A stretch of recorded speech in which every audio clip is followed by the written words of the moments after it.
문해예술교육 하시면서 어려운 점은 모르겠는데요, 이런 걸.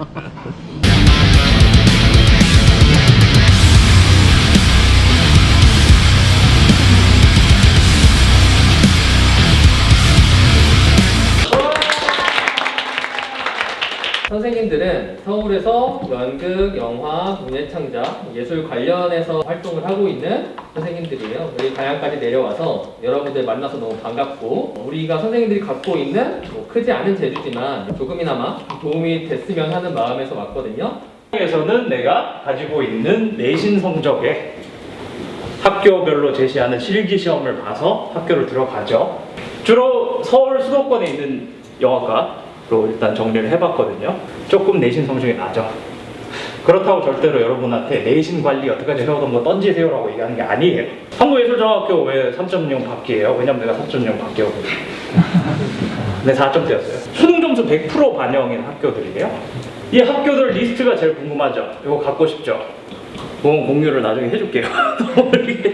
지금 받아 적을 필요 없어. 글쓰기, 이야기구성 글쓰기. 내가 이야기만 진짜 재밌게 잘 만들어내면 되거든. 고3 때 뭘 해야겠어? 남들 3시간 잘 때 나는 1시간 자야지. 더 해야 돼요. 실제 보니까 영화를 만들고 영상을 만드는 사람들의 삶이 어떤 모습에 가까운지 그걸 먼저 말씀을 드리고, 이제 그 다음에 다음 선생님께 바통을 넘겨서 이제 그에 관련한 입시 준비 어떻게 하면 될까, 이런 부분들 말씀을 나누려고 해요. 그냥 막연하게 힘들다라고 말할 만한 산업은 사실 아니라는 거죠. 컷, NG 혹은 OK 이런 거 외치잖아요. 감동만 외칩니다. 사실 감독이 하는 일 그거밖에 없어요. 다만 그 말을 내뱉는 무게에 대해서 책임을 지는 일이라고 생각을 해주시면 될 것 같고, 우리는 사실 인생을 한 번밖에 살 수 없고 내 삶밖에 살지 못하는데 그 경험의 영역을 넓혀주는 역할을 한다고 생각을 하거든요. 생각해 보셨으면 좋겠어요. 각자 하고 싶은 일을 왜 하는지에 대해서 그냥 간단합니다. 그거 왜 하고 싶은가에 대해서. 이 사람이 쓴 에세이 중에 이런 장면이 있어요. 미얀마에 이제 군인으로서 간 적이 있는데 사형수들이 이렇게 사형을 당하러 이렇게 길을 가고 있었어요. 근데 발 앞에 물 웅덩이가 있는 거야. 진흙탕 물이 있는 거예요. 요 다음 장면에 이 사람이 어떤 식으로 행동을 했냐면은 요 물을 이렇게 탁 하고 건너 뛰어가요. 1분 뒤에 목이 매달려서 죽게 생겼는데 내 신발이 젖는 게 싫은 거야. 이게 사람이라는 거예요. 조지 오웰은 그 장면을 보고 엄청나게 충격을 먹은 게, 미얀마 사람들은 사람이라고 생각하지 않았어요. 근데 그 장면을 보고 이 사람들도 우리랑 똑같은 사람이구나라는 걸 깨닫게 된 거예요. 저는 여기에서 예술의 핵심이 담겨 있다고 생각을 합니다. 예술 활동을 함으로써 내가 어떤 기교를 발휘하고 뭐 이런 것들도 굉장히 중요한 것들이지만, 여러분들 주변에 있는 사람들을 사랑하고 사람으로 바라보는 것. 그래서 여러분들도 예술을 준비하면서 힘든 일들이 되게 많을 거예요. 근데 그럴 때 여러분들 주위를 좀 바라보고 내가 왜 예술을 하려고 했었지라는 생각을 해보면은 조금 더 도움이 되지 않을까라는 생각을 하고, 그리고 예술을 준비하는 기간도 쉽지 않을 거예요. 선생님이나 선생님이나 다 같은 비슷한 길을 걸어왔기 때문에, 그리고 우리 선생님들이 더 많은 선생님들이 있거든요. 그 선생님들이 여러분들이 하고 있는 고민들 미리 다 겪어봤던 사람들이니까 조금 멘토링을 좀 해줄 수 있을 것 같아요. 좀 구체적으로, 그리고 또 어떠한 것들이 도움이 되는지 그런 거 실질적인 도움을 많이 주셔서 좋았던 것 같고, 무엇보다 질의응답 시간이 있어가지고 그 부분이 진짜 좀 좋았던 것 같아요. 저는 사실 영화 쪽으로 가겠다 했던 게 그냥 정말 순수하게 영화를 많이 봤고 이제 좋아했고, 이제 감독이라든지 그런 분들 찾아보면서 그분들의 어떻게 살아왔는지를 보는 게 좋아했고, 이제 이분들이 영화과를 나와서 이렇게 됐구나라는 걸 보고 나도 영화과를 가야겠다는 생각을 막연히 하고 있었고, 그래서 지금까지 실기 준비도 안 해봤기 때문에 아까 정시 100% 질문을 드렸던 거고요. 이제 그랬는데 이제 정말 막연하게만 생각을 하고 있었고, 이제 그런 분들이 주변에 있지도 않고 선생님들도 그런 걸 아시는 분들이 없으니까. 근데 그 직종에서 이제 그 직종과 관련된 대학을 나오고 이제 현실에서 거기에 일을 하고 있는 분들의 얘기를 들으니까 좀 더 갈피가 잡히는 것 같고, 앞으로 어떻게 해야겠다는 거에 대한 방향성이 잡혀진 것 같아서 굉장히 좋았어요. 사이다 같이 시원함이 느껴졌고요. 그 앞서 친구들이 말한 것처럼 약간 갈피를 약간 못 잡고 있었던 것 같아요. 저도. 그래서 이 활동을 통해서 조금이나마 도움이 된 부분도 있고, 제가 갖고 있었던 궁금증을 잘 말해주셔가지고 시원했습니다. 저는 아무래도 영화과라는 게 지방에서는 사실 쉽게 접할 수 없는 과이기 때문에 뭔가 정보가 없어서 걱정을 했었는데, 이번 그 강연을 통해서 조금이나마 영화과에 대해서 알게 된 것 같습니다. 사실 고3이라는 입시를 바로 눈앞에 둔 시기에서 예술 쪽이라는 진로가 아무래도 위험 부담도 좀 크고 생각이 많아질 수밖에 없는 진로였는데, 직접 현장에서 관련된 일을 하시고 저희와 같은 길을 걸어왔던 분들께 직접 얘기를 들어보니까 생각도 많이 정리되는 것 같고, 앞으로 제가 어떻게 해야 될지 좀 감이 잡히는 것 같아서 도움이 많이 되고 좋았던 것 같습니다. 원래 관심 있던 분야에 이렇게 좀 학교에서 하는 수업이 있다 해가지고 참여하게 됐는데, 관련 분야다 보니까 그래도 유익한 시간이 아니었나 싶습니다. 잠깐만, 너 왜 이렇게 잘해? 학교에서 이런 거 처음 받아보는데 정말 유익한 시간이 되었고요. 앞으로 더 열심히 실기 준비해서 꼭 가고 싶습니다. 되게 이런 체험이 학교에서 선생님들이랑 상의하기도 좀 어렵고, 일상생활 속에서 이런 이야기를 접근할 수 있는 그런 방법이 별로 없잖아요, 저희 주변에는.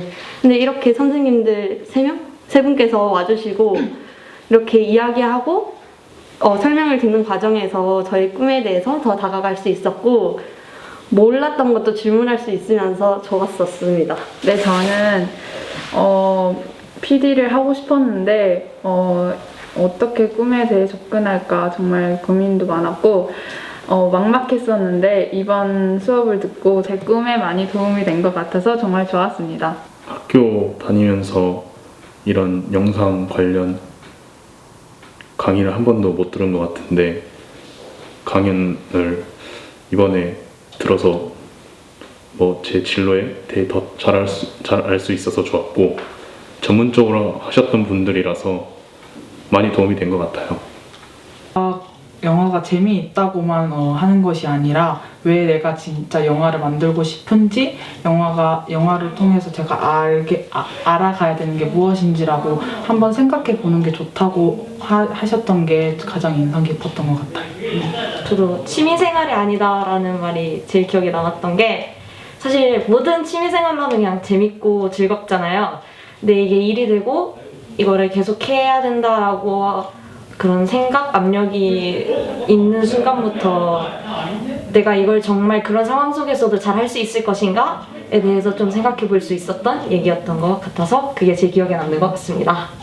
예술가가 되려면 최소한 자신만의 이야기를 만들어낼 수 있는 뿌리 같은 건 있어야 된다고 하는 게 좀 가장 기억에 남고, 그 얘기를 들었을 때 나는 나의 어떠한 이야기를 어떠한 식으로 뿌리 내릴지, 어떠한 식으로 열매를 맺게 만들지 생각해보는 계기가 된 것 같아서 인상 깊었습니다. 3학년이니까 그러니까 대학교 가기 위해서 어떻게 준비해야 되는지 중간에 강사님이 많은 도움이 되었고, 영화 감독 그 직업을 가진 분에게 질문하는 건 처음이다 보니까 그것도 많이 기억이 남았고, 예술가의 길이 어떤 건지 좀 더 정확히 알게 된 것 같아서 전부 다 인상 깊었습니다. 저희 2학년 2학기 때 담임선생님이 미술 선생님이셔서 입시 관련 얘기를 할 때 제가 영화과로 진로를 돌리고 싶다 하셨을 때 선생님이 가장 처음 하셨던 말씀이, 가고 싶은 건 알겠는데 이제 막연하게 가겠다는 생각을 하지 말고 가서 무슨 영화를 만들고 싶은지를 생각을 해보라고 하시면서 무슨 영화 만들고 싶냐고 물어보셨었는데, 그때 제가 대답을 못했었거든요. 사실 지금도 물어보면 대답을 못하는 건 사실이긴 한데, 어떤 영화를 만들고 싶은지, 왜 하필 영화였는지, 왜 영화가 좋았는지 이런 질문을 자기 스스로한테 던진다고 하셨을 때, 이제 그 질문이 막연하게 그런 게 아니라 이제 가서 어떻게 하는지가 정말 중요하겠구나라는 생각을 하게 됐고, 이제 두 번째 선생님께서도 이제 가장 기억에 남았던 건 아무래도 표준근로계약서 생겼다는 거. 네, 그 전에 모르고 있었거든요. 정말 열정페이다라는 말이 되게 많았었으니까 이런 게 생기면서 좀 더 이 직업군도 안정화되고 있구나라는 걸 느꼈고, 세관창 선생님께서 이제 조지 오웰이랑 톨스토이 가지고 얘기를 해주셨었잖아요. 그걸 보고 저는 우리가 이야기를 쓰려고 할 때 주인공이 아니라 이제 다른 대상이더라도 이야기 속 대상도 우리가 어떻게 다뤄야 하는가에 대해서 다시 한번 생각을 하게 되는 계기가 됐던 것 같아요. 학교 다니면서 이런 영상 관련 강의를 한 번도 못 들은 것 같은데 강연을 이번에 들어서 뭐 제 진로에 대해 더 잘 알 수 있어서 좋았고, 전문적으로 하셨던 분들이라서 많이 도움이 된 것 같아요. 안녕하세요. 광양제철고등학교 진로교사 최미혜라고 합니다. 음악 미술도 마찬가지지만 영화 쪽에 관심 있는 친구들을 학교에서 잘 도와주기 어렵다는 좀 답답함, 그리고 특히 여기가 지방이기 때문에 아이들이 개인적으로 도움을 받을 수 있는 여건이 워낙 열악하다 보니까 저희는 이런 기회가 있으면 늘 이제 많은 선생님들 도움을 좀 받고 싶은 마음이 많았습니다. 제가 모르는 이야기도 좀 많이 들었고요. 그리고 아이들이 일단은 되게 좋아하는 것 같고, 뭐 혼자 깝깝해하던 친구들이 있었는데 경험을 가지신 세 분의 어떤 실질적인 이야기를 들으면서 힘을 얻는 것 같기도 하고 든든한 지원군을 얻어가는 그런 느낌이, 표정이 좋아서 저는 그걸 보는 게 즐거웠습니다. 일단 뭐 실기라든가 이런 부분에 준비가 제대로 안 되는, 그래서 아무래도 입시 경쟁을 치러야 되는 환경에서는 대도시에 있는 아이들보다 매끄럽게 좀 준비가 안 된다는 이야기도 좀 많이 들었고요. 뭐 그러다가 또 어느 면에서는 대학에서 교수님들은 이렇게 이런 열악한 지역의 학생들의 그 열정? 이런 걸 좀 높이 사준다? 뭐 이런 얘기도 듣긴 했지만 막상 현장에서는 뭐 그런 게 가슴에 와닿지는 않았고, 저희 애들은 그냥 혼자 뭐 집에서도 되게 찬성을 안 하는 경우들이 훨씬 많은데 혼자 가슴앓이 하다가 뭐 수능 점수 가지고 막상 진학할 때는 영어과를 포기하는 경우도 좀 많이 있고요. 저 친구들은 3년 내내 이제 꿈을 포기하지 않는 아이들인데 일반적으로는 많습니다. 꿈을 중간에 포기하는 경우들이 많아서 그런 게 안타깝기도 하고요.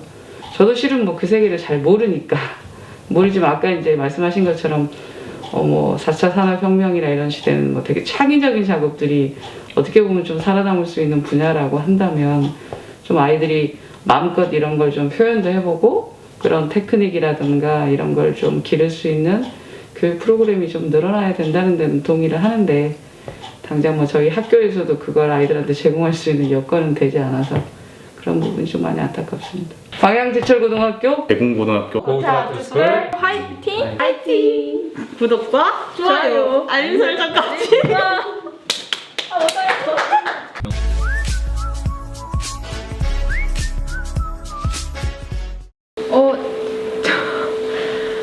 오늘 프로그램은